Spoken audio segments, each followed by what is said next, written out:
Hey guys, Kim here. So I've been doing some experimenting, trying to do blooms, quote unquote, without house paint. And I think I've come up with a pretty decent recipe so far. So what I'm using is golden, pouring medium, and gloss. And that's one part of the pouring medium. And the other half is, this is just American Floetrol that I've strained, and it's just in a cup there.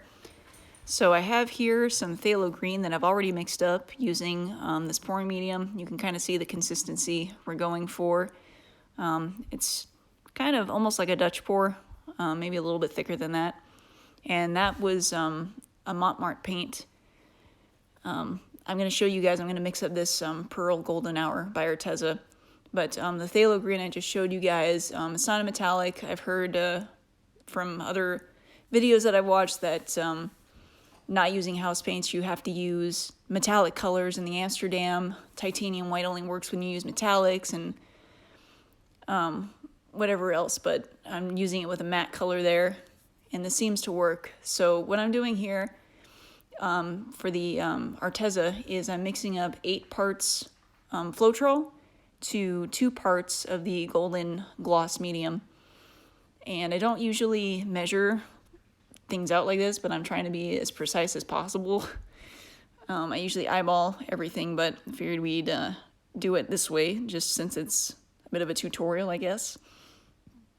But for the phthalo green, the Montmartre paints are definitely thicker than Arteza.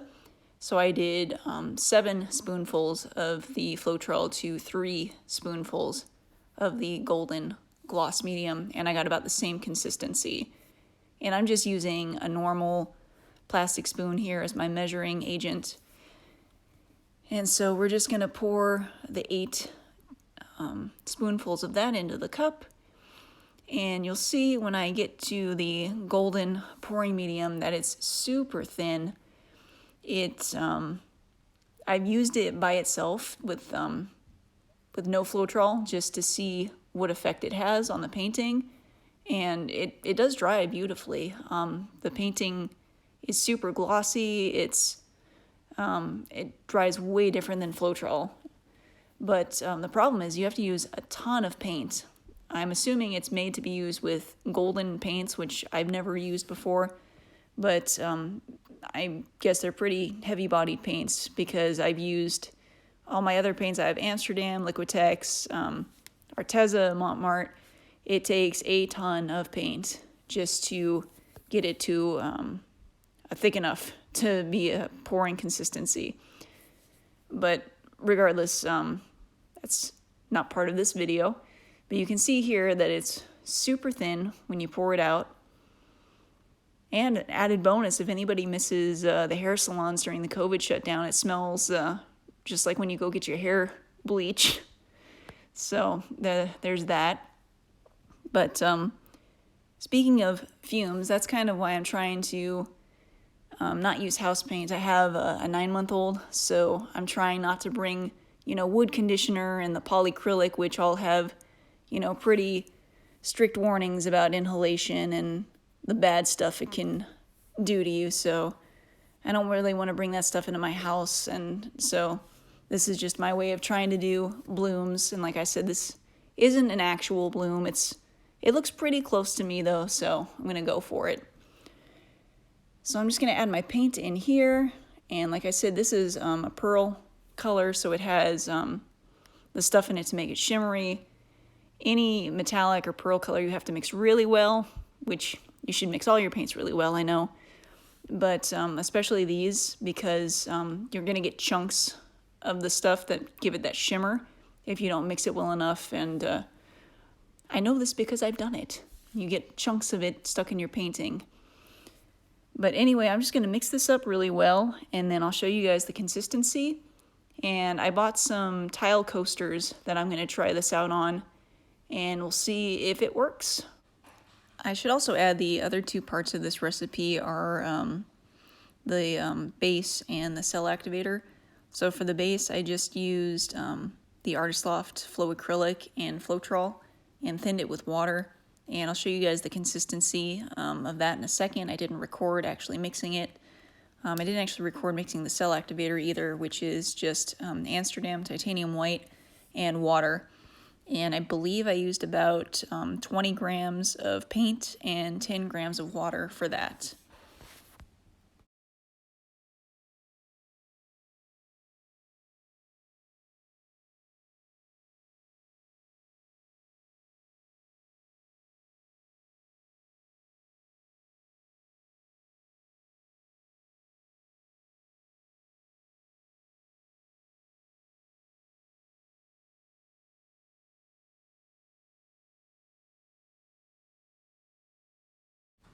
Alright, we're back. So I have my tile coaster here I was telling you about, and here is the base coat. And you can see that it's a little bit thicker than what I would use for a base coat on a Dutch pour. Leaves a little bit of a trace, a little bit of a mound. And normally for most of my Dutch pours, I have it so it goes straight in, it doesn't leave any mound. So this is just a tad thicker. And so what I'm going to do is I'm just going to pour my base down on the tile here. And like I said, this is really my first time trying this because I've never found a recipe that actually works. So I'm sure my bloom technique could use some work. Hopefully I'll be able to get this down a little bit better, but I just kind of wanted to show you guys the results you can get with this recipe that I'm using here. So I'm just going to put a little bit of the gold and the green. And I didn't even mix up very many colors because I didn't want to waste all my paints if this didn't work out. So we're just doing really basic, minimal 2 colors here. I guess 3 if you count the white. But so there's that. And then this is my Amsterdam Titanium White that I'm just going to put on top here. And I'm sorry I didn't get a good shot of the consistency of that, but I told you guys I believe it's 20 grams of paint and 10 grams of water. And it's a little bit thinner than the other paints because I think it's kind of supposed to sink in a little bit. So you can see here that I'm just going to blow the paint over, and you can see the lacing and the little cells you're getting here, which is I think what you get with a normal bloom. And you see here I'm not very good, but there we go. Probably have too much paint on here, I think is one of my problems, but that's pretty much how this works. I'm sorry I've got my head in all these shots. It's so hard to try and get the paint blown over without, being right up in it. But anyway, I'm just going to spin this just to kind of stretch it out a little bit. I'm going to do 3 more coasters just to make a set. So I'll show you guys the rest of those. I'll speed it up so you don't have to sit here for an hour and watch. But anyway, I hope this has been a little bit helpful. If you guys enjoyed it, please hit that like button. Leave me a comment in the comment section below. And if you're new here, please hit that subscribe button. I really appreciate all the support. I'm almost at 100 subscribers. And I'd really love to hit that milestone. It'd be so awesome. All right, I hope you guys have a good one. Take care, stay safe, and I'll see you guys soon.